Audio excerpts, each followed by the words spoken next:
Yamunatira Vanachari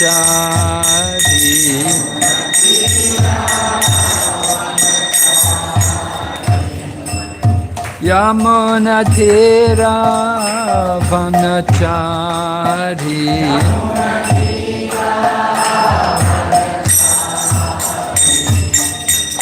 Jaya Radha Madhava Kunja Bihari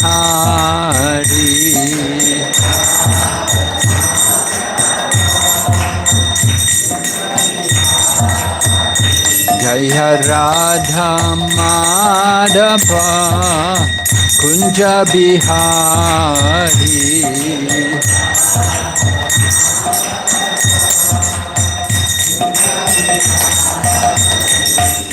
Gopi Jana Vallabha Girivardhari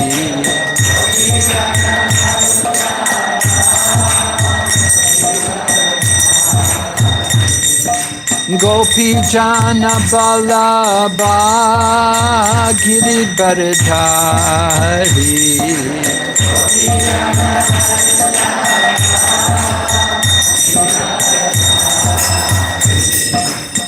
Yashoda Nandana Braja Janaranjana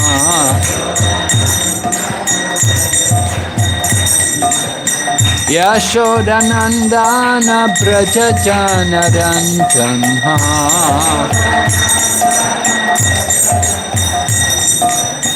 Yamunatira Vanachari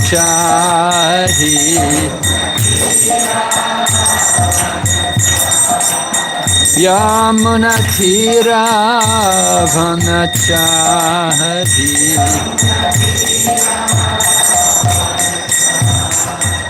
Hare Krishna Krishna Krishna Hare Hare Hare Rama Rama Rama Hare Hare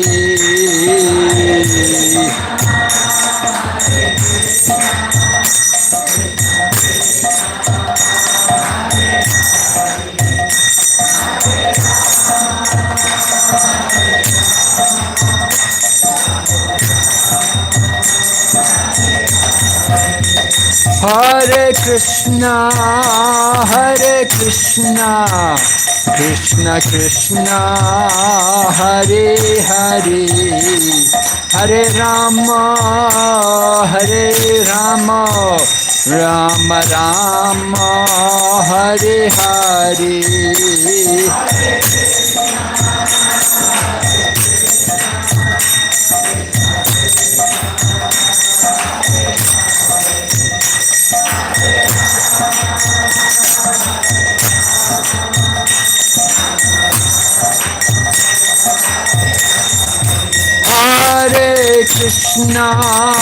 Hare Krishna Krishna Krishna Hare Hare Hare Rama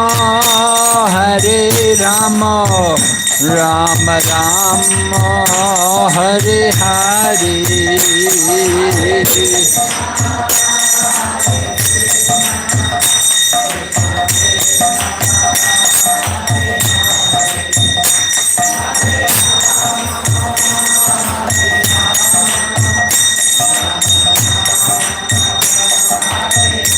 Nitai Gaur Hari Bo Nitai Gaur Hari Bo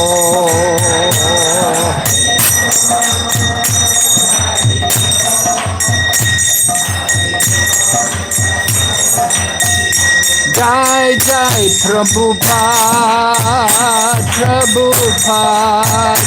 Prabhupada Jai Srila Prabhupada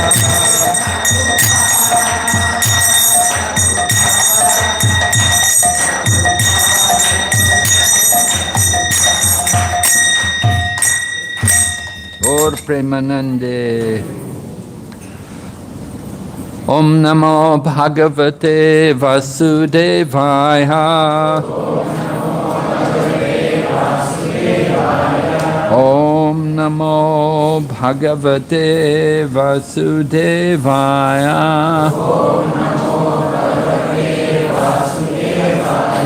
Om Namo Bhagavate Vasudevaya.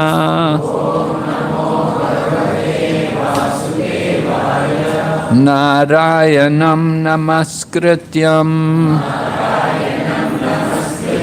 Naram Chaiva Narottamam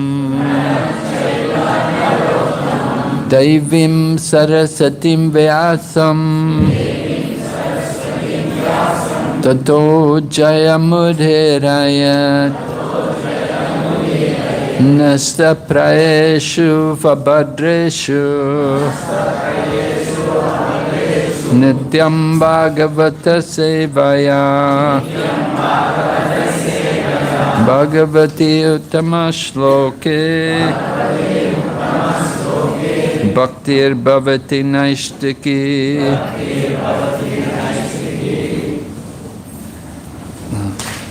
We're reading Srimad Bhagavatam, Canto 2, Chapter 3, text number 23. Srimad Bhagavatam, இரண்டாம் காண்டம், மூன்றாம் அத்தியாயம், பதம் 23. 23ஆம் பதம்.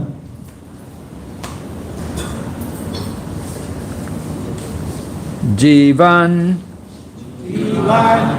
Chavo Bhagavatangri Renam Sa Jatu Mrityo Bilabeta Yastu Shri Vishnu Padya Manujas Tulashya Swasan Chavo Yastu Navedagandam Jivan Chavo Bhagavatangri Renam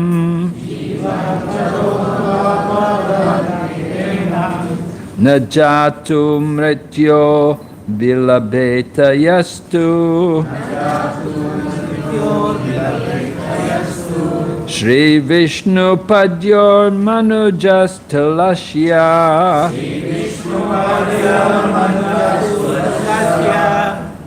Swasanchavo Yastu Naveda Gandam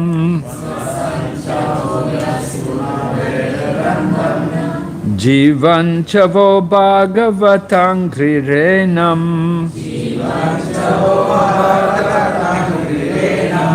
Najatu Mrityo Bilabeta Yastu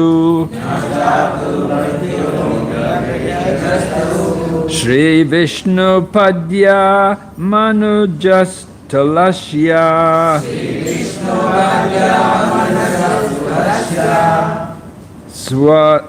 Swasanchavo Yastu Naveda Gandam Jivanchavo Bhagavatangri Renam Najatu Mrityo Bilabeta Yastu Shri Vishnu Padya Manujas Talashya Swasanchavo Yastu Naveda Gandam.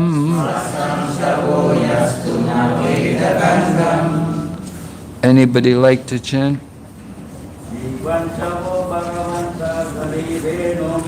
Jivanchavo Bhagavata Grinam Najatu Mrityo Vidabetayastu Najatu Mrityo Vidabetayastu Shri Vishnu Padya Manujas Tulasya Shri Vishnu Padya Manujas Tulasya Swasanchavo Yastu vedagandam Swasanchavo yastu navedagandam Jivanchavo bhagavatangrirenam Jivanchavo bhagavatangrirenam Nachatu mrityo bilabeta yastu Najatu mrityo bilabeta yastu Sri Vishnu Padya Manujastu Lasya Sri Krishna Balaram Swasanchavo yastu navedagandam Swasanchavo yastu navedagandam Jivanchavo bhagavatangrirenam Najatu mrityo bilabeta yastu Sri Krishna Balaram Swasanchavo yastu navedagandam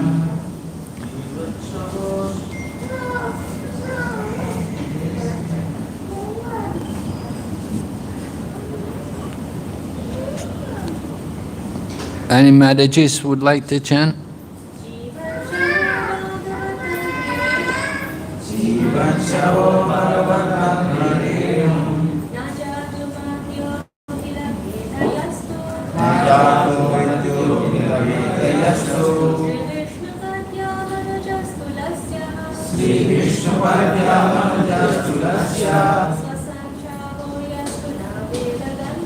Swasanchavo yastu navedagandam Jivanchavo bhagavatangrirenam Jivanchavo bhagavatangrirenam Najatu mrityo viravena yastu Najatu mrityo bilabeta yastu Shri Vishnu Padya Manujastu Lasya Sri Krishna Balaram Swasanchavo yastu navedagandam Swasanchavo yastu navedagandam Jivan, while living.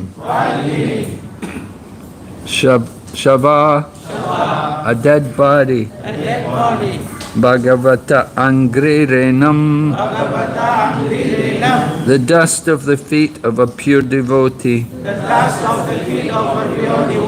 Na, never. Jatu, at any time. Matya, mortal. Abhilabeta,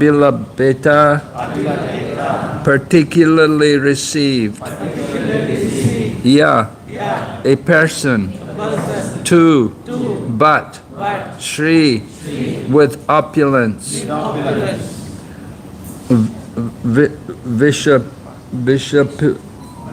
Vishapadya, of the lotus feet of Vishnu. Manuja, a descendant of Manu. A man. Talasya, leaves of Talasi.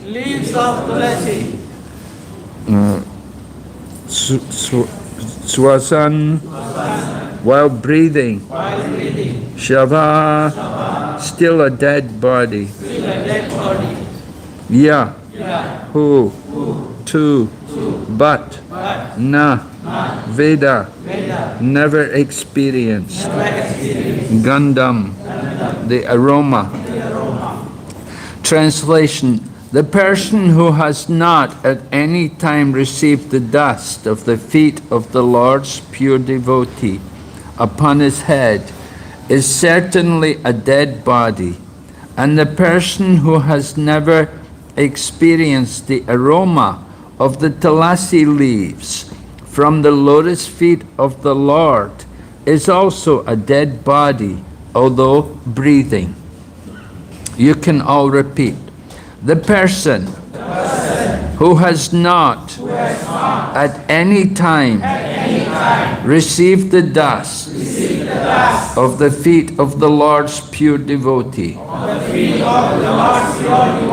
upon his head is certainly a dead body. And the person who has never experienced the aroma of the tulasi leaves from the lotus feet of the Lord is also a dead body, although breathing. Purport by His Divine Grace A.C. Bhaktivedanta Swami Srila Prabhupada.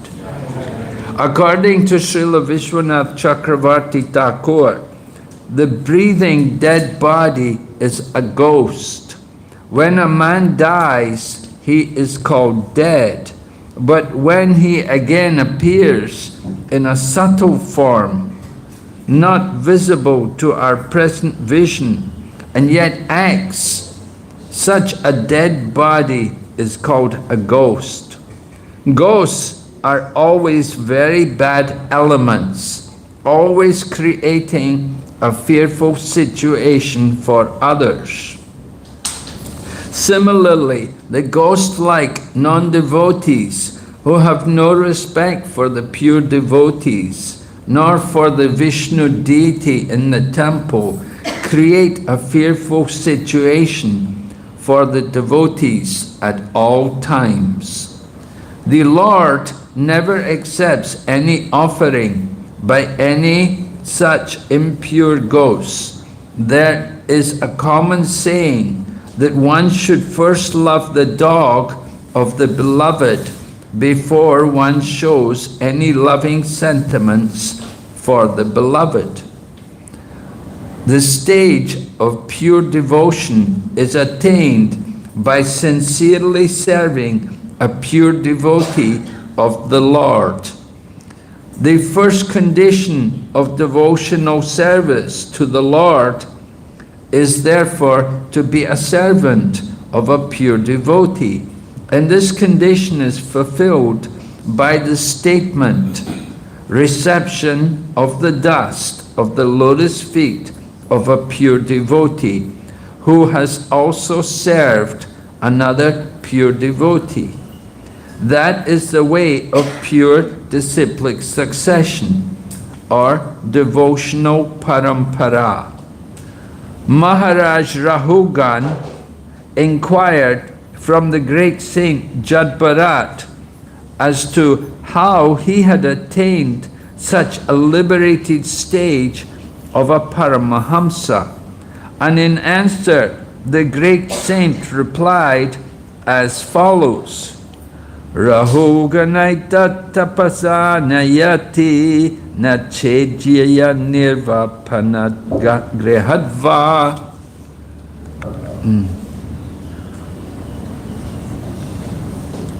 Nachandasa naiva jalagni pune vina mahat padad rajo vishekam. O King Rahugan, the perfectional stage of devotional service, or the Paramahamsa stage of life, cannot be attained unless one is blessed by the dust of the feet of a great devotee. It is never attained by tapasya, austerity, the Vedic worshipping process, acceptance of the renounced order of life, the discharge of the duties of householder life, the chanting of the Vedic hymns, or the performance of penances in the hot sun, within cold water, or before the blazing fire. In other words, Lord Sri Krishna is the property of his pure, unconditioned devotees, and as such, only the devotees can deliver Krishna to another devotee. Krishna is never obtainable directly. Lord Chaitanya therefore designated himself as Gopi Bhartu Pada Kamalayor Das Dasanudasa, the most obedient servant of the servants of the Lord, who maintains the Gopi damsels at Vrindavan. A pure devotee, therefore, never approaches the Lord directly, but tries to please the servant of the Lord's servants.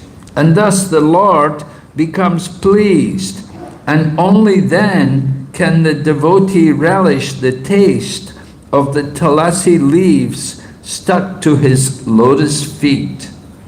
In the Brahma Samhita, it is said that the Lord is never to be found by becoming a great scholar of the Vedic literature, but he is very easily approachable through his pure devotees. In Vrindavan, all the pure devotees pray for the mercy of Srimati Radharani, the pleasure potency of Lord Krishna. Srimati Radharani is a tender-hearted, feminine counterpart of the Supreme Whole, resembling the perfectional stage of the worldly feminine nature. Therefore, the mercy of Radharani is available very readily to the sincere devotees. And once she recommends such a devotee to Lord Krishna, the Lord at once accepts the devotee's admittance into his association. The conclusion is, therefore, that one should be more serious about seeking the mercy of the devotee than that of the Lord directly. And by one's doing so, by the goodwill of the devotee, the natural attraction for the service of the Lord will be revived. இந்த இரண்டாம் அத்தியாயம், இரண்டாம் காண்டம், மூன்றாம் அத்தியாயம், 23ஆம் பதத்தின் மொழிபெயர்ப்பு. யார் ஒருவர் பகவானின் தூய பக்தரின் பாதங்களில் உள்ள தூசுகளை தனது தலை மீது ஏற்றுக்கொள்ளவில்லையோ, பகவானின் திருப்பாதங்களில் உள்ள துளசி இலையின் நறுமணத்தை நுகரவில்லையோ, அவர் மூச்சு விட்டுக் கொண்டிருந்தாலும் இறந்த பிணமாகவே கருதப்படுவார். Om Jnana-timirandasya Jnananjana Shalakaya Chaksurun Militan Yena Tasmai Shri Gurave Namaha Vanchakalpatarubhyascha Kripasindu Bhayevacha Patitanam Pavanebhyo Vaishnavibhyo Namo Namaha. Jai Shri Krishna Chaitanya Prabhu Nityananda Shri Advaita Gadadhar Shri Vasadi Gaur Bhaktavinda Hare Krishna Krishna Krishna Hare Hare Hare Rama Rama Rama Hare Hare. So we're hearing Shunaka Rishi address the sages in the Naimisharanya forest. இங்கு நைமிஷாரண்ய கானகத்தில் ஷௌனக ரிஷி அங்கிருந்த முனிவர்களிடம் பேசுவதை குறிக்கின்றது. Shunaka Rishi is the head of all the sages, and he is the one chosen to put questions to Sutta Goswami. அங்கிருந்த முனிவர்களின் தலைவராக ஷௌனக ரிஷி தேர்ந்தெடுக்கப்பட்டு அவர்தான் சூத கோஸ்வாமியிடம் தங்களது கேள்விகளை சமர்ப்பிக்கின்றார். So in the course of him putting questions to Sutta Goswami, sometimes he will also speak his own feelings, and he's expressing here in this section about the futility of those who have no taste to hear the message of the Supreme Lord. சூத கோஸ்வாமியிடம் தமது கேள்விகளை சமர்ப்பிக்கும் அதே நேரத்தில் ஷௌனக ரிஷியும் தமது பக்தி சம்பந்தமான உணர்வுகளை வெளிப்படுத்துகின்றார். யார் பகவானின் இந்த லீலைகளை கேட்பதற்கு சுவையில்லாமல் இருக்கின்றவர்களின் தன்மைகளை பற்றி இங்கே குறிப்பிடுகின்றார். He said, those who don't like to hear the message of the Supreme Lord, then their ear holes are compared to the holes of a snake. யார் ஒருவர் பகவானின் லீலைகளை பற்றி கேட்க விரும்பவில்லையோ, அவர்களது காது பாம்பின் காதுகளுக்கு ஒப்பிடப்படுகின்றது.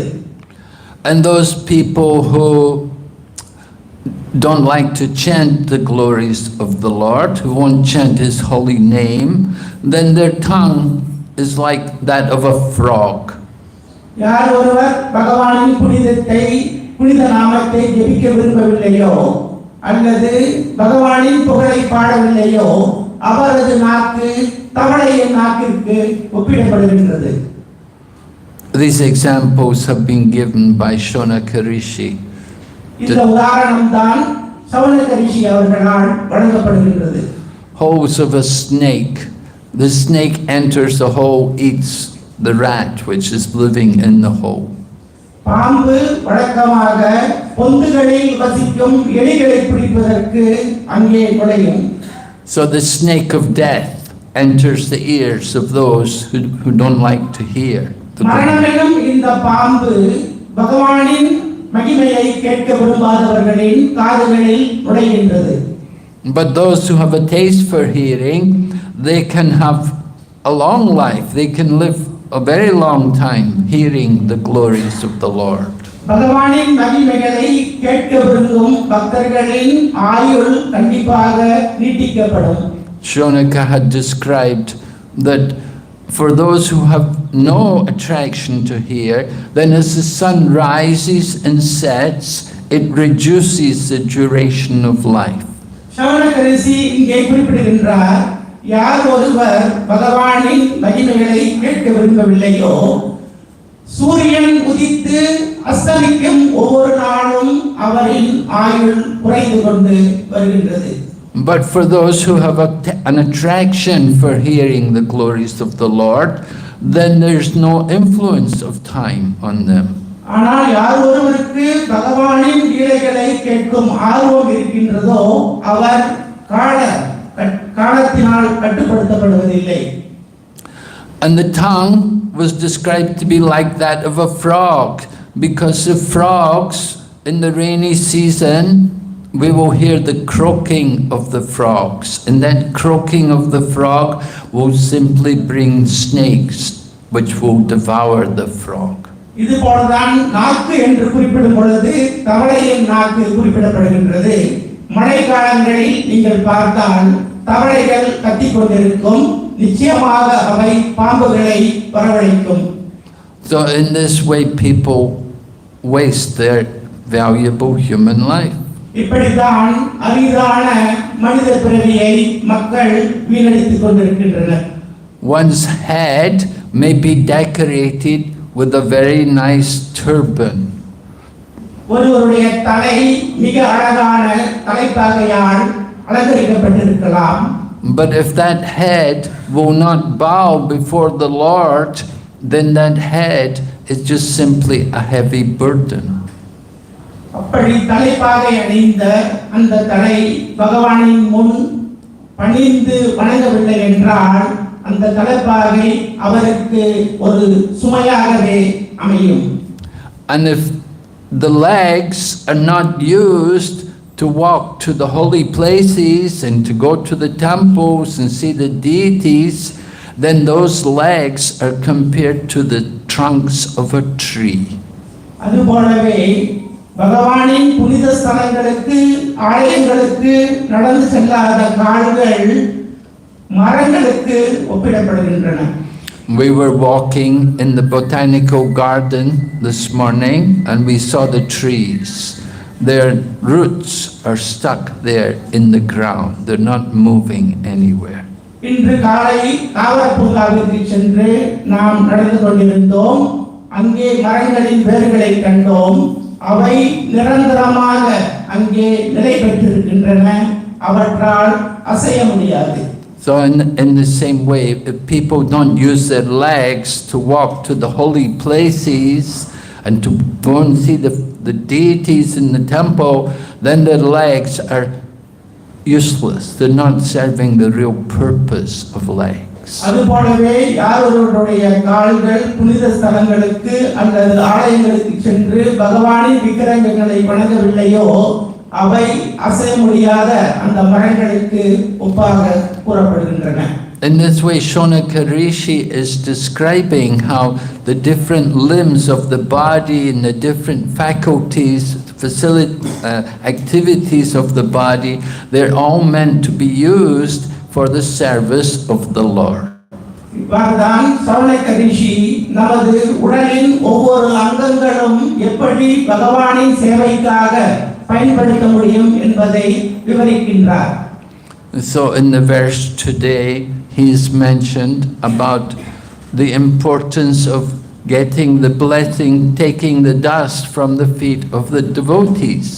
இந்த பதத்தில் பக்தர்களின் பாதங்களில் உள்ள தூசுகள் எவ்வளவு மகிமையானவை என்பதை பற்றி அவர் குறிப்பிடுகின்றார்.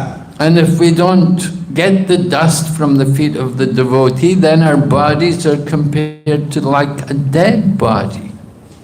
பக்தர்களின் பாதங்களில் உள்ள தூசுகளை நாம் ஏற்றுக்கொள்ளவில்லை என்றால் நமது உடல் பிணத்திற்கு ஒப்பிடப்படுகின்றது. And we're told dead body means ghost body, ghostly haunted. இறந்துவிட்ட பிணத்தை பேயின் உடல் என்று கூறுகின்றோம். So the importance of getting the dust, it's not simply the physical thing that you come and touch someone's feet. That's not the process. பக்தர்களின் பாதங்களில் உள்ள தூசுகளை ஏற்றுக்கொள்வதென்றால் வெளிப்புறமாக அவர்களுடைய பாதங்களை தொடுவது அல்ல. But taking the dust from the feet of the pure devotee means taking their mercy, hearing their words and following their instructions. தூய பக்தரின் பாதங்களில் உள்ள தூசுகளை ஏற்றுக்கொள்வதென்றால் அவர்களுடைய கருணைகளை ஏற்றுக்கொள்வது, அவர்களுடைய கட்டளைகளை ஏற்றுக்கொள்வது, அவர்களுடைய அறிவுரைகளை ஏற்றுக்கொள்வது. Sometimes Srila Prabhupada would he would tell the devotees, nobody should touch my feet. Does it mean Prabhupada didn't want to give any of the devotees pure devotion? சில சமயங்களில் ஸ்ரீல பிரபுபாதர் பக்தர்களிடம் யாரும் எனது பாதத்தை தொடக்கூடாது என்று கூறியிருக்கின்றார். அப்படி என்றால் ஸ்ரீல பிரபுபாதர் அவருடைய கருணையை யாருக்கும் வழங்க விரும்பவில்லையா? No, of course Prabhupada wanted to give his mercy to the devotees, but he knew it's not just touching my feet which is important. நிச்சயமாக பிரபுபாதர் அவரது கருணையை பக்தர்களுக்கு வழங்க விரும்பினார். ஆனால் வெறுமனே அவருடைய திருப்பாதங்களை தொடும் ஒரு சடங்காக அது அமைந்துவிடக்கூடாது என்பதில் கவனமாக இருந்தார். What is important is to hear their words and follow their instructions. முக்கியமானது என்னவென்றால் பக்தர்களின் வார்த்தைகளை ஏற்று அவர்களது கட்டளைகளை நிறைவேற்றுவது. Sometimes people would come to touch the feet of Srila Bhaktisiddhanta Saraswati Prabhupada. He would ask them, do you think you have a right to touch feet? சில சமயங்களில் ஸ்ரீல பக்தி சித்தாந்த சரஸ்வதி மகாராஜ் அவர்களின் பாதங்களை பக்தர்கள் வந்து தொடுவார்கள். அப்பொழுது அவர் கேட்பார், உண்மையில் எனது பாதத்தை தொடக்கூடிய உரிமை உங்களுக்கு இருக்கின்றதா? He questioned them, what makes you think you have the right to come and touch the feet? உங்களுக்கு எனது பாதத்தை தொடக்கூடிய உரிமை இருக்கின்றது என்ற உறுதி எப்படி உங்களுக்கு இருக்கின்றது? So in the Vaishnava tradition, it is not the culture to come and touch the feet. வைஷ்ணவ கலாச்சாரத்தில் பாதங்களை தொடும் பழக்கம் இல்லை. But the culture is to show respect to the devotee. ஆனால் அந்த கலாச்சாரம் என்னவென்றால் பக்தர்களுக்கு மரியாதை செலுத்த வேண்டும். To hear their teachings carefully and to follow their instructions. அவருடைய போதனைகளை கவனமாக கேட்டு அவற்றை பின்பற்ற வேண்டும். And to engage in their service. அவருடைய சேவையில் நம்மை ஈடுபடுத்திக் கொள்ள வேண்டும். That is the real mercy of the devotee. இதுதான் பக்தர்களின் உண்மையான கருணை. One time Srila Prabhupada said, rather than touching my feet, he said, better you bring me my slippers. சில சமயங்களில் பிரபுபாதர் கூறுகின்றார், எனது பாதங்களை தொடுவதை விட என்னுடைய காலடிகளை எடுத்து வாருங்கள் என்று. To come and touch the feet, that is just simply troublesome. ஒருவருடைய பாதத்தை தொடுவது அவருக்கு வெறுமனே தொல்லை கொடுப்பது. But if you bring the slippers for Prabhupada, that is something practical. That is practical service. ஆனால் சில பிரபுபாதருக்கு அவருடைய காலடிகளை கொண்டு வந்தால் அது நடைமுறையான ஒரு சேவை. So, in the purport, Srila Prabhupada is explaining to us how it's very important to approach Lord Krishna through the devotee. இங்கே சில பிரபுபாதர் அவர்கள் அவருடைய பொருளுரையில் கிருஷ்ண பகவானை எப்படி தூய பக்தர்களின் வாயிலாக நெருங்குவது என்பதற்கு சிறந்த விளக்கங்களை கொடுத்திருக்கின்றார். We want to get devotion. We get devotion from one who is devotee. நமக்கு பக்தி வேண்டும். நமக்கு பக்தி வேண்டும் என்றால் நிச்சயமாக ஒரு பக்தரின் மூலமாக தான் அது நமக்கு கிடைக்கும். Now, why don't we get it from Lord Krishna himself? ஏன் கிருஷ்ண பகவானிடமிருந்து நேரடியாக இதனை பெற முடியாது? Lord Krishna does not give devotional service so freely. Krishna பகவான் இந்த பக்தி தொண்டை அவ்வளவு எளிதாக வழங்கிவிட மாட்டார். In the Nectar of Devotion, Srila Prabhupada explains that if Lord Krishna gives devotion to people, then he becomes controlled by them. பக்தி ரசாமிர்த சிந்துவில் குறிப்பிடப்பட்டிருக்கின்றது, கிருஷ்ண பகவான் எளிதாக பக்தர்களுக்கு பக்தியை கொடுத்து விட்டால் அவர்களால் எளிதாக கட்டுப்படுத்தப்படுவார். Krishna becomes the chariot driver for Arjuna, because Arjuna is his pure devotee. So Lord Krishna was obliged to become his chariot driver. Krishna பகவான் அர்ஜுனனுக்கு சாரதியாக தொண்டு செய்தார். ஏனென்று சொன்னால் அர்ஜுனன் கிருஷ்ண பகவானின் தூய பக்தராவார். And similarly, Lord Krishna became a messenger on behalf of Maharaj Yudhisthira. He brought the message to Dhritarashtra, requesting Dhritarashtra that we should settle up without going to war. Let's not have the battle of Kurukshetra. Let's settle everything peacefully. அதுபோலவே யுதிஷ்டர மகாராஜன் சார்பில் கிருஷ்ண பகவான் திருதராஷ்டிர மகாராஜனிடம் அவருடைய மகன்களிடம் சென்று தூதுவராக இந்த குருஷேத்திர போரை எப்படி தவிர்ப்பது என்றெல்லாம் பேச தூது சென்றார். Of course, at that time, Dhritarashtra's son, Duryodhana, he heard the message and he was adamant. He totally refused. No, we have to have war. அப்பொழுது திருதராஷ்டிரனின் மகனான துரியோதனன் மிகவும் பிடிவாதமாக நமக்கு சமாதானம் என்பது தேவையில்லை, நிச்சயமாக போர் நடந்தே ஆக வேண்டும் என்று கூறினார். And Duryodhana even tried to arrest Krishna, Lord Krishna at that time. அந்த நேரத்தில் துரியோதனன் கிருஷ்ணரை பிணைக்கவும் முயற்சி செய்தான். And it was then that Lord Krishna revealed a universal form, and Duryodhana, of course, understood he couldn't capture Krishna in that way. அந்த நேரத்தில் கிருஷ்ண பகவான் தமது விஸ்வரூபத்தை காண்பித்ததனால் அவரை நிச்சயமாக துரியோதனனால் பிடிக்க முடியவில்லை. But this shows us how Krishna is so much obliged to his devotees that he becomes their servant, he becomes controlled by them. இதிலிருந்து கிருஷ்ண பகவான் எப்படி பக்தர்களுக்கு பணிந்தவராக நடந்து கொள்ளுகின்றார் என்பது நமக்கு புலப்படுகின்றது. And because of Mother Yashoda's love for him, Lord Krishna was bound up by Mother Yashoda. அன்னை யசோதையின் கிருஷ்ணர் மீது இருந்த தனிப்பெரும் அன்பினால் அவரால் கட்டி போட முடிந்தது. So Krishna rarely gives pure devotion. It's rarely achieved. Krishna பகவான் கிடைப்பதற்கு மிக அரிதான தூய பக்தியை கொடுக்க வல்லவர். But the pure devotees are more merciful than Krishna, and they give pure devotion.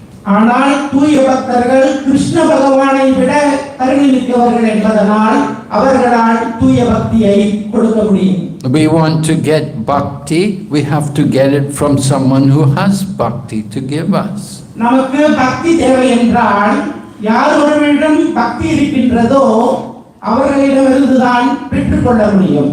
So we have to find out that devotee who is willing to give us devotion, who is willing to bring us to Krishna. இவ்வாறுதான் நமக்கு பக்தியை கொடுத்து கிருஷ்ண பகவானிடம் நம்மை அழைத்துச் செல்லக்கூடிய ஒரு பக்தரை நாம் அடையாளம் காண வேண்டும். In the purport, Srila Prabhupada quotes the famous verse spoken by Maharaj Rahugan, spoken by Jadbharat rather, when he was questioned by Maharaj Rahugan. Maharaj Rahugan asked Jadbharat, where did you get all this devotion from?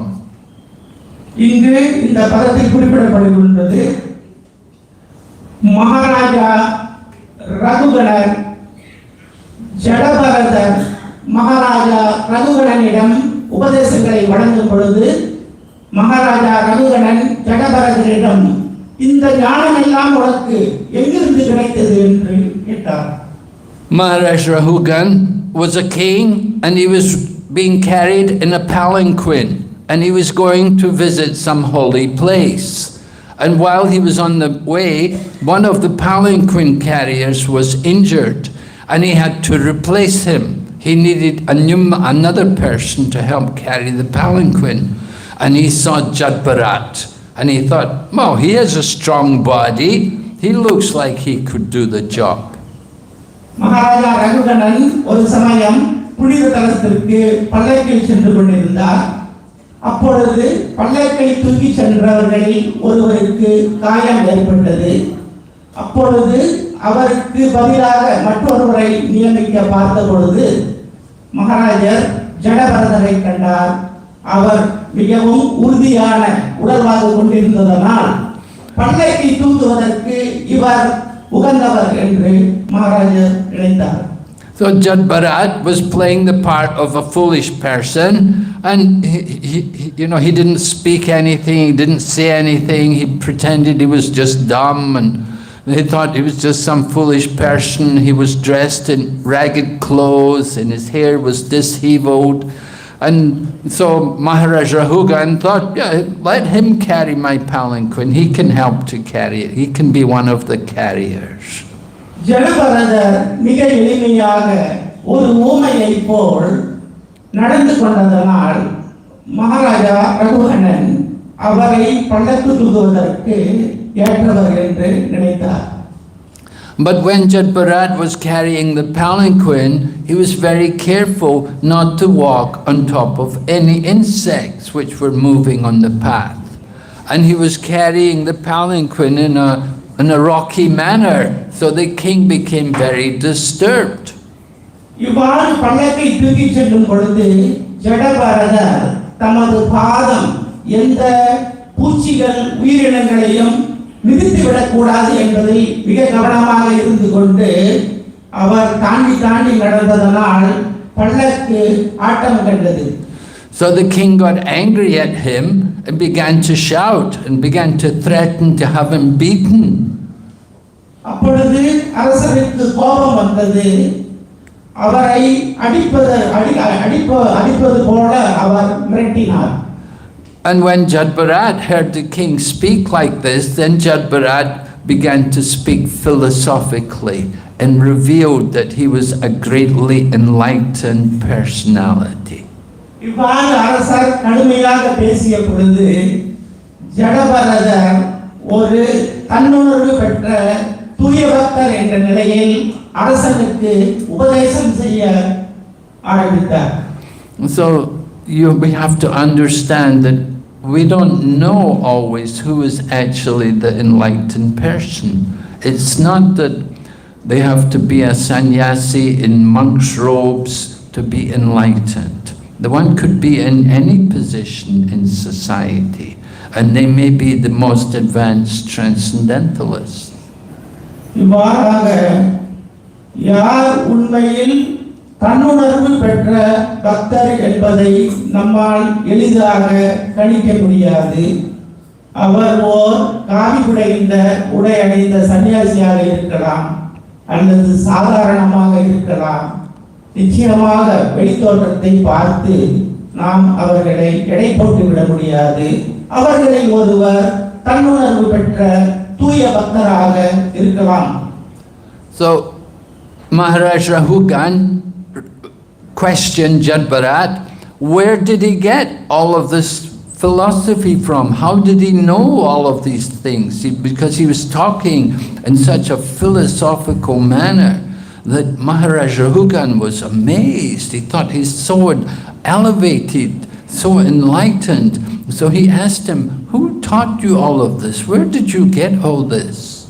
ஜடபரதரின் இந்த தத்துவங்களை எல்லாம் கேட்ட மகாராஜன் ரகுகணன், உனக்கு இந்த தத்துவம் எல்லாம் எப்படி தெரியும்? இதையெல்லாம் நீ யாரிடமிருந்து கற்றுக்கொண்டாய் என்று ஆச்சரியத்துடன் கேட்டார்.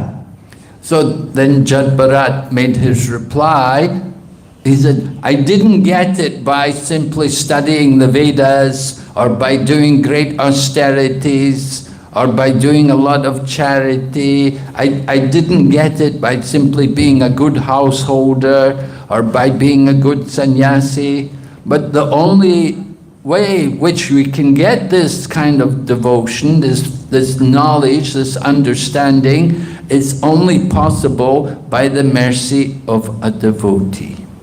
அதற்கு ஜடபரதர் பதிலளித்தார், வேதங்களை பயில்வதாலும் யாகங்கள் செய்வதாலும் தானம் தவம் புரிவதாலும் மற்ற தத்துவங்களை படிப்பதனாலும் இந்த ஞானத்தை ஒருவர் பெற முடியாது. நிச்சயமாக தூய பக்தர்களுக்கு சேவை செய்வதன் மூலமாகவே இந்த ஞானத்தை பெற முடியும் என்று குறிப்பிட்டார். So this is made in the 5th canto, this point is made in the 5th canto, and the same point is made again in the 7th canto in relation to Prahlad Maharaj, who was asked the same thing by his father, Hiranyakashipu. இது 5ஆம் காண்டத்தில் உள்ள கதை. இதே போன்ற கதை 7ஆம் காண்டத்திலும் வருகின்றது. இதே கேள்வியை தான் ஹிரண்யகசிபு தன்னுடைய பக்த புதல்வன் பிரகலாதனிடம் கேட்டார். Prahlad's father wanted his son to be a good demon, and he was trying to have his son educated to be a good demon, to deal with his enemies. Hiranyakashipu தனது மகன் பிரகலாதன் ஒரு சிறந்த அசுரனாக வர வேண்டும் என்று விரும்பி அசுர கல்வியை அவருக்கு போதித்தார். அவ்வாறு தமது எதிரிகளை எல்லாம் அவர் எதிர்க்க முடியும் என்று நினைத்தார். But Prahlad said to his father, "Oh father, nobody is your enemy. We are all the same. We should see everyone equally. We shouldn't make distinction, friend and enemy. Just see everyone, everyone's a spirit soul. Just see everyone equally." அதற்கு பிரகலாதன், ஓ என் தந்தையே, நம்மிடம் யாரும் எதிரி என்று இல்லை. எதிரி நண்பர்கள் என்றெல்லாம் கிடையாது. நாம் அனைவருமே சமம். நாம் எல்லாம் தூய ஆத்மா என்ற உபதேசத்தை அவருக்கு வழங்கினார். And Prahlad told his father that you're like an animal who's fallen into a well. You're in a helpless condition. You want to go, you should go and live in the forest. It's the only thing which can save you. Prahladan அவருடைய தந்தைக்கு, நீங்கள் ஒரு கிணற்றில் வீழ்ந்துவிட்ட மிருகத்திற்கு சமமாக இருக்கின்றீர்கள். இவற்றையெல்லாம் விட்டுவிட்டு நீங்கள் காட்டிற்கு சென்று தன்னுணர்வு பெற வேண்டும் என்று அவர் உபதேசித்தார். And Prahlad's father asked him, what was the best thing you learned from your teachers? And Prahlad replied, Shravanam Kirtan Vishnu. Hiranyakashipu, உன்னுடைய குருகுலத்தில் ஆசிரியர்களிடம் நீ என்ன கற்றுக்கொண்டாய் என்று கேட்டார். அதற்கு பிரகலாதன், சிரவணம், கீர்த்தனம், விஷ்ணு என்று பதிலளித்தார். And when Hiranyakashipu heard that, that was the straw that broke the camel's back. And Hiranyakashipu just became livid. He became so angry at Prahlad. இந்த வார்த்தையை கேட்ட பொழுது ஹிரண்யகசிபுவிற்கு ஒரு ஒட்டகத்தின் மீது உதைத்த உணர்வு போன்று மிகவும் ஆத்திரமடைந்தார். So he wanted to kill Prahlad, but before he tried to kill Prahlad, he asked him, "Where did you get this from? Who gave you all of this?" அப்பொழுது ஹிரண்யகசிபு பிரகலாதனை கொன்றுவிட வேண்டும் நினைத்தார். அதற்கு முன்பாக பிரகலாதனிடம் இந்த ஞானமெல்லாம் உனக்கு எங்கிருந்து கிடைத்தது என்று கேட்டார். But Prahlad Maharaj told the same thing, that the only way you can get this devotion for Vishnu is from a devotee. அதே பதிலைத்தான் பிரகலாதனும் தனது தந்தையிடம் கூறினார். உங்களுக்கு இந்த பக்தியும் ஞானமெல்லாம் வர வேண்டுமானால் ஓர் தூய பக்தரிடமிருந்து பெற்றுக்கொள்ள வேண்டும் என்றார். We have to get the blessings of the devotees, and the blessings of the devotees mean doing service for the devotees. பக்தர்களின் ஆசீர்வாதத்தை நிச்சயமாக நாம் பெற்றுக்கொள்ள வேண்டும். இந்த ஆசீர்வாதம் நமக்கு எப்படி கிடைக்கும் என்றால் அவர்களுக்கு சேவை செய்வதன் மூலம். We take up service in the Krishna consciousness movement and help to do some service for this Krishna consciousness movement. இந்த கிருஷ்ண பக்தி இயக்கத்திற்கு நிறைய சேவைகள் தேவைப்படுகின்றது. நாம் எல்லாம் இந்த இயக்கத்திற்கு நமது சேவைகளை வழங்க வேண்டும். Making nice temples for people to come and observe different functions and festivals. பலவகையான திருவிழாக்களையும் வைபவங்களையும் கொண்டாடுவதற்காக அழகான ஆலயங்களை எல்லாம் நாம் அமைக்க வேண்டும். And installing deities and showing people how to worship the deity. விக்கிரகங்களை பிரதிஷ்டை செய்து எப்படி விக்கிரகங்களை வழிபாடு செய்ய வேண்டும் என்று நாம் மக்களுக்கு காண்பிக்க வேண்டும். One of the devotees was telling me how they had a deity of Krishna in their home, but they were never very sure exactly how to worship. But when they started to come to the temple here, then they saw everything, how to offer arti and what you should do for the pleasure of the deity. ஒரு பக்தர் தமது அனுபவத்தை நம்முடன் பகிர்ந்து கொண்டார். அவர்களது வீட்டில் விக்கிரகங்கள் இருந்தனவாம். ஆனால் அவற்றை எப்படி முறையாக வழிபடுவது என்பது அவர்களுக்கு தெரிந்திருக்கவில்லை. ஆனால் ஆலயத்திற்கு வந்து எப்படி வழிபாடு செய்கிறார்கள் என்று பார்த்து தெரிந்து கொண்டு அவர்களது சொந்த விக்கிரகத்தை வழிபடுவதாக கூறினார்கள். So everyone who is engaged in the Krishna consciousness movement, they're all considered to be pure devotees. யார் ஒருவர் இந்த கிருஷ்ண பக்தி இயக்கத்தோடு தங்களை இணைத்துக் கொண்டிருக்கின்றார்களோ அவர்கள் எல்லாம் தூய பக்தர்களாகவே கருதப்படுவார்கள். Because the pure devotee means they're not doing any sinful activity. தூய பக்தர் யார் என்றால் எந்த பாவ காரியத்திலும் ஈடுபடாதவர். And they're chanting the holy name of Krishna and engaging in the service of Krishna. Krishna பகவானின் புனித நாமத்தை ஜெபிப்பதிலும் பகவானின் சேவையில் ஈடுபடுவதிலுமாக அவர்கள் இருக்கின்றனர். And this way, through this Krishna consciousness movement, we're connected to Srila Prabhupada, and Srila Prabhupada's the pure devotee who is connecting us to Krishna. இந்த கிருஷ்ண பக்தி கழகத்தில் நம்மை இணைத்துக் கொண்டிருப்பதனால் ஸ்ரீல பிரபுபாதரோடு நம்மை இணைத்துக் கொண்டிருக்கின்றோம். ஏனென்றால் ஸ்ரீல பிரபுபாதர் பகவானின் ஒரு தூய பக்தர். And Sonaka Rishi mentions also about the tulsi leaves which are offered to the lotus feet of Lord Krishna. சௌனக ரிஷி இங்கே குறிப்பிடுகின்றார் கிருஷ்ண பகவானின் தாமரை பாதங்களில் அர்ப்பணிக்கப்பட்ட துளசி இலையை பற்றி. The four Kumaras entered to the spiritual world and their entrance was blocked by giant Vijay.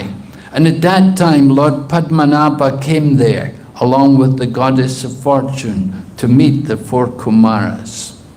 நான்கு குமாரர்கள் வைகுண்டத்துக்கு சென்று பகவானை தரிசிக்க நின்ற பொழுது ஜெயவிஜயன் என்ற காவலர்களால் தடுக்கப்பட்டார்.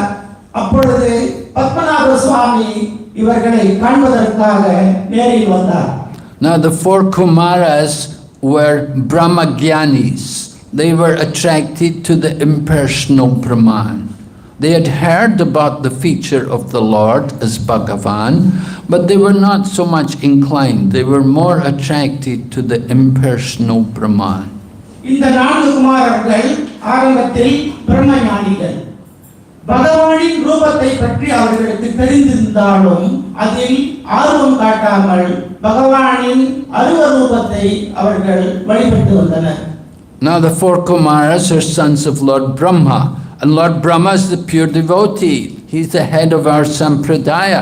So he told the Kumaras about the Lord, about his Bhagavan feature, but somehow they were more drawn to the impersonal Brahman. இந்த நான்கு குமாரர்கள் பிரம்மாவின் புத்திரர்கள். நிச்சயமாக இந்த ஞானத்தை எல்லாம் பிரம்மதேவன் அவர்களுக்கு உபதேசித்திருந்தார். ஆனாலும் இவர்கள் பகவானின் ரூபத்தை பற்றி அதிக அக்கறை எடுக்காமல் பகவானின் அருவத்தை வழிபட்டுக் கொண்டிருந்தனர். But then Lord Padmanabha came there, and just from the aroma of the tulsi leaves mixed with saffron from his lotus feet, it entered the nostrils of the four Kumaras, and they experienced a change in their body and in their mind. பகவான் பத்மநாபர் அங்கு வந்த பொழுது சந்தானம் தொட்டு பகவானின் தாமரை பாதங்களில் வைக்கப்பட்ட துளசி இலையின் நறுமணம் அவர்களது காதுகளில் நுழைந்தது. Srimad Bhagavatam said, Tasyara vinda nayanasya padara vinde kanjauka mishra makaranda vayu.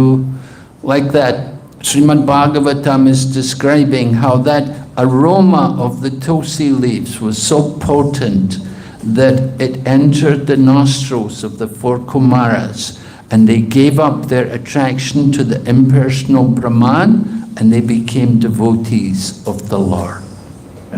சற்று காது என்று கூறிவிட்டேன், மன்னிக்கவும். ஸ்ரீமத் பாகவதம் விவரிக்கின்றது எப்படி பகவான் பத்மநாபரின் பாதத்தில் உள்ள துளசி இலையின் நறுமணம் இந்த நான்கு குமாரர்களின் நாசித்துவாரங்களில், அதாவது மூக்கில் நுழைந்து அவர்களிடம் மாற்றத்தை ஏற்படுத்தியது. So of course, here we have also the lotus feet of the Lord, and the Pujari, Mukunda Prabhu, the priest here, who is also temple president here, he can place the lotus feet of the Lord on your head, and you can at that time also take tulsi leaves which have been offered to the lotus feet of the Lord. நமது ஆலயத்திலும் இப்படி பகவானின் தாமரை பாதங்களில் பதிக்கப்பட்ட துளசி இலை இருக்கின்றது. அந்த தாமரை பாதங்களை வைத்து நமது பூஜாரி நமது தலையில் அந்த பாதங்களை வைக்கின்றார். அப்பொழுது அதில் உள்ள துளசியையும் நாம் எடுத்து கருணையை பெற்றுக் கொள்ளலாம்.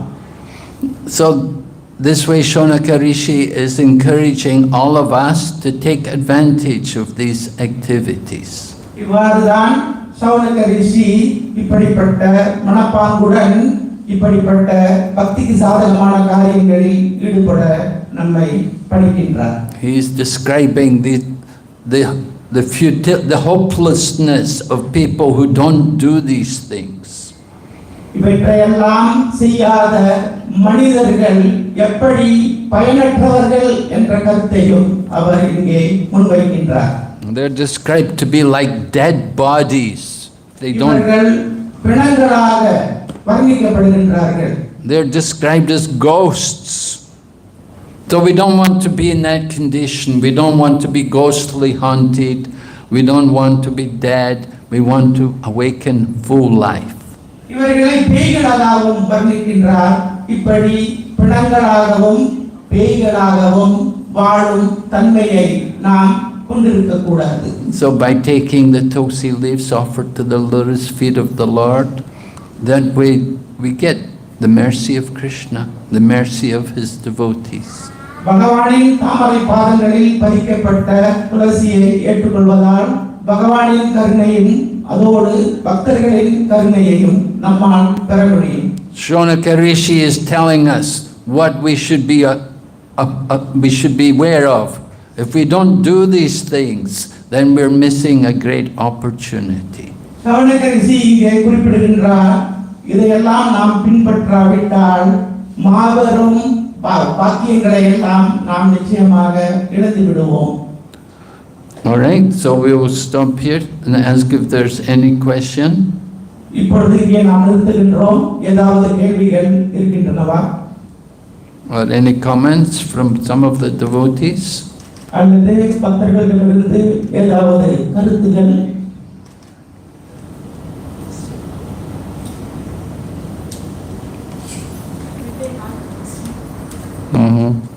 Is it in relation to this? Yeah, okay. Wait.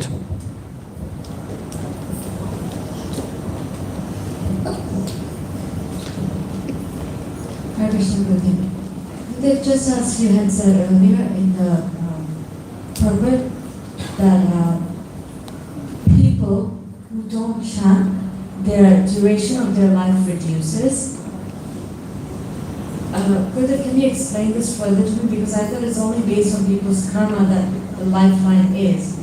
But how does this affect people's lifeline? Sorry, but I feel to understand this. Mataji அவர்களின் கேள்வி, சற்று முன்பு இந்த பக்தி நடவடிக்கைகளில் ஈடுபடாதவர்களுடைய ஆயுள் குறைந்துவிடும் என்று கூறினீர்கள். ஆயுள் ஒருவரது கர்ம வினையை பொறுத்தது என்று பரவலாக கருதப்படுகின்றது. அப்படி இருக்கும் பொழுது எப்படி இந்த கூற்றோடு இதனை நியாயப்படுத்தி கூற முடியும்? Well, the point is that if one is not engaged in chanting and hearing the glories of the Lord, then one must be engaged in material, fruitive activities, karmic activities. And the nature of the karma will be that it reduces the duration of life in the body.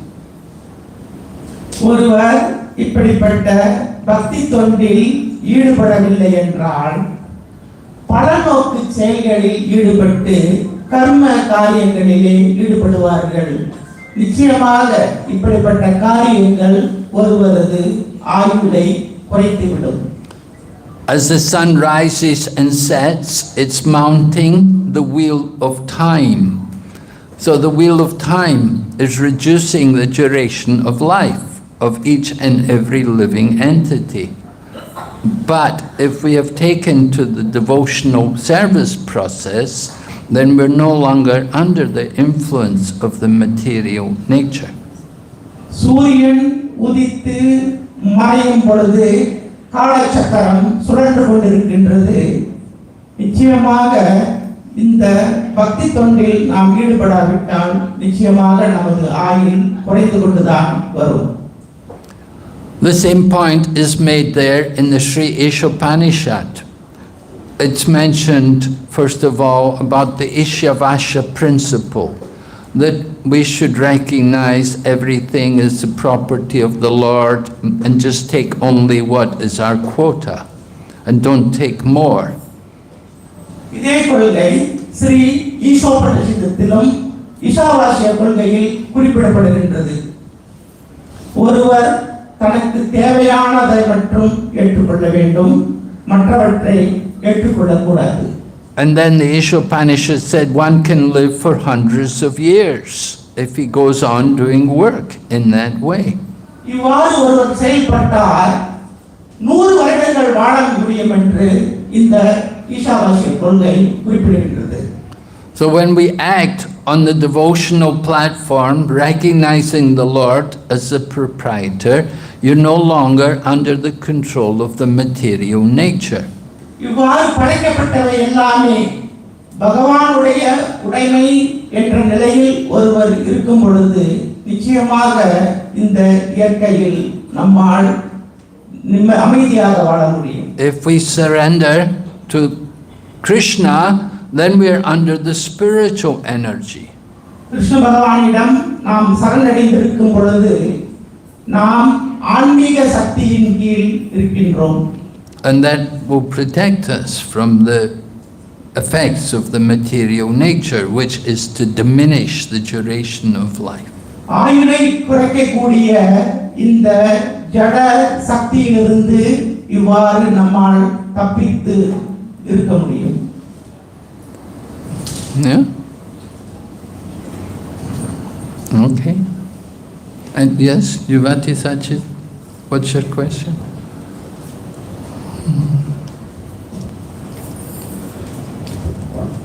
Hare Krishna, dear Guru Maharaj, please accept my humble obeisances on Krishna Srila Prabhupada or Gurudev. Does the mercy of a pure devotee always come unworthy? Always what? Or always come unworthy? Or does it depend on our efforts? Comes itself or our own effort. Oh.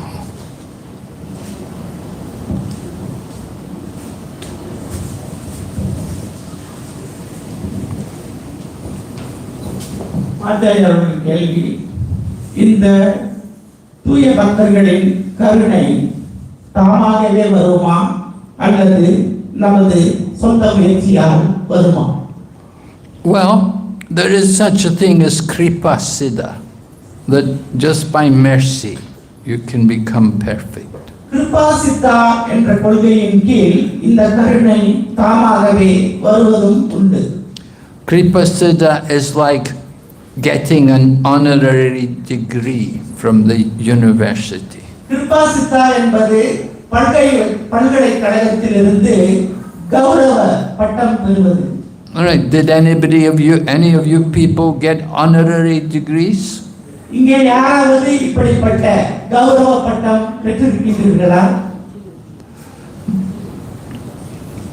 Here we have many PhDs, many scholars from good universities, good students, you know.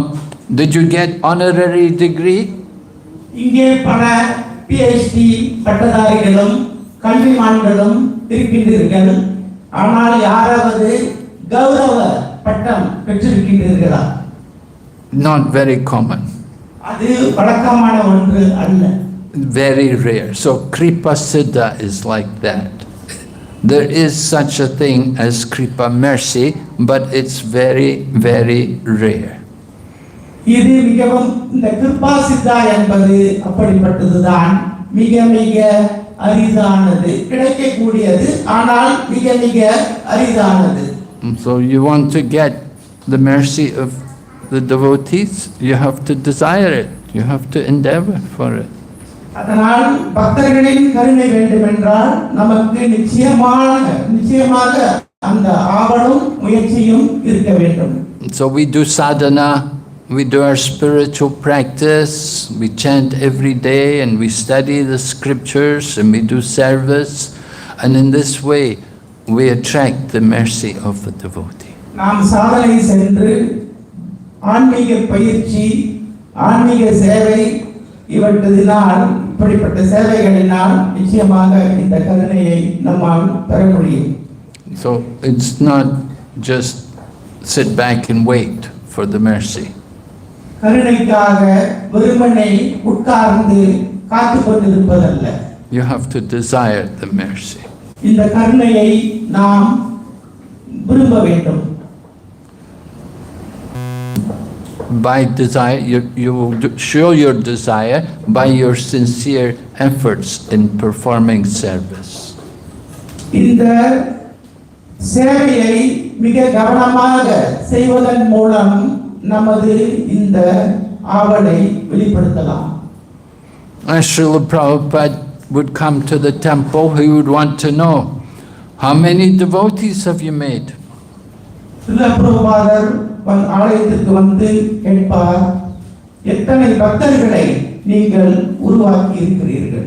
He would want to know, how many books have you distributed? எத்தனை புத்தகங்களை விநியோகம் செய்திருக்கிறீர்கள் என்று கேட்பார்.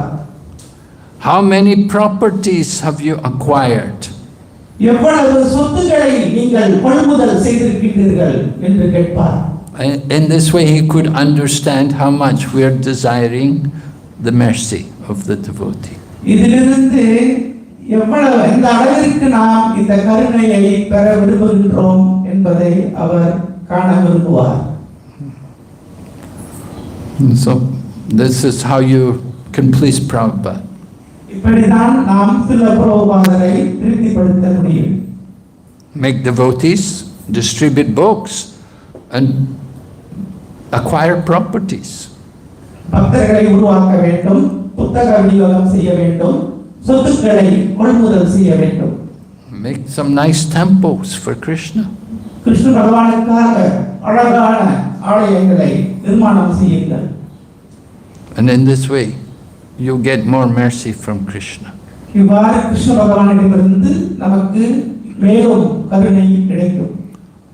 Tamal Krishna Goswami was giving class one time in Hong Kong, and I remember devotee asked how to get the mercy. ஒரு சமயம் தமால் கிருஷ்ண கோஸ்வாமி மகாராஜா அவர்கள் Hong Kong நகரில் வகுப்பு கொடுத்து கொண்டிருந்தார்.